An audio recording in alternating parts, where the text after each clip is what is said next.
कहानी का शीर्षक है मर्यादा। श्रेया, तुम कैसे पापा के छोटे छोटे कामों को भूल जाती हो? राहुल ने कहा तो श्रेया फ्रिज से बोतल निकाली और गिलास उनके कमरे में रखने गई। टेबल पर रखते हुए बोली, पापा जी, पानी यहाँ रख दिया है।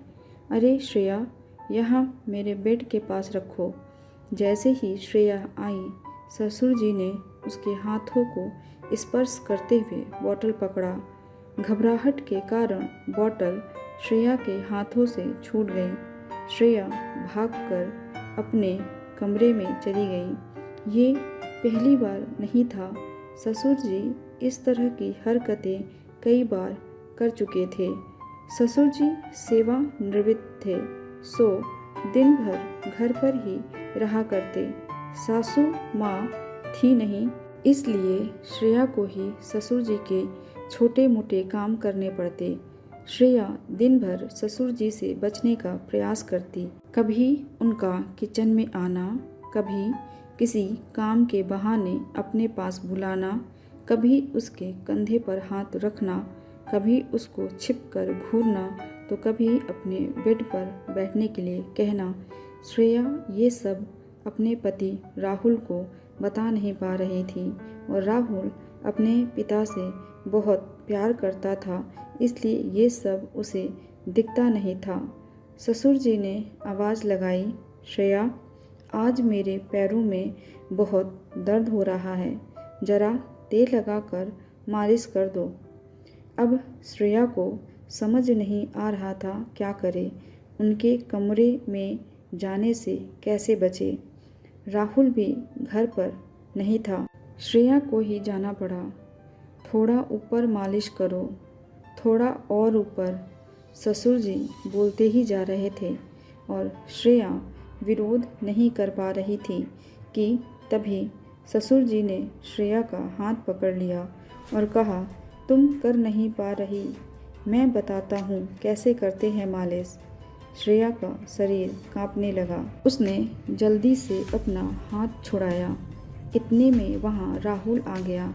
अच्छा हुआ बेटा तू आ गया, मैं तुझसे ही कहने वाला था कि मेरे पैरों में दर्द है, थोड़ी मालिश कर दे। हाँ हाँ पापा, क्यों नहीं, अभी करता हूँ। मालिश करने के बाद जैसे ही राहुल कमरे में आया, श्रेया ने कहा, देखो राहुल, ऐसे काम मैं नहीं कर सकती, तुम ही किया करो, मुझे अच्छा नहीं लगता। इसमें बुरा लगने वाली क्या बात है, तुम्हारे भी तो पापा हैं, अगर कर दोगी तो क्या हो जाएगा, राहुल ने कहा। श्रेया कुछ न बोल सकी। ससुर जी की हिम्मत दिन ब दिन बढ़ती ही जा रही थी। श्रेया पूरी चौकन्नी रहती। उसे समझ नहीं आ रहा था कि अपनी बेटी जैसी बहू से कोई ऐसी हिम्मत कैसे कर सकता है।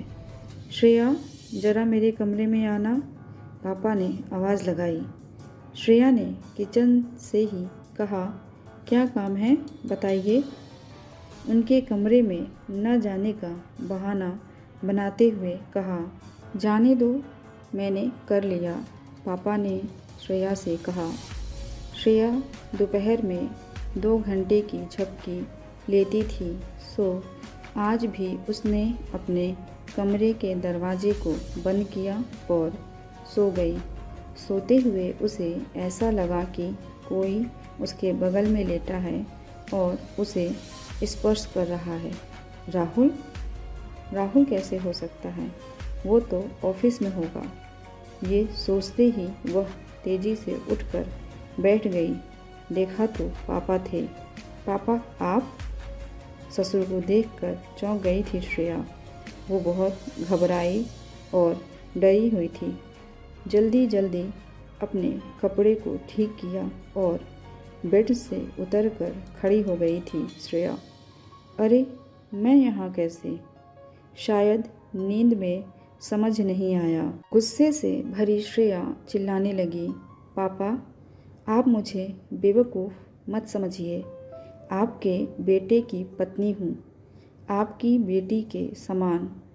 आपकी हिम्मत कैसे हुई मेरे बगल में लेटने की? अरे मेरी बात तो सुनो।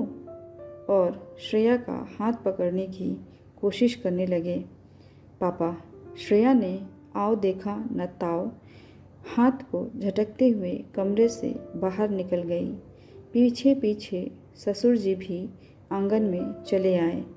आपको पता है, जब राहुल को पता चलेगा ये सब, तब क्या होगा?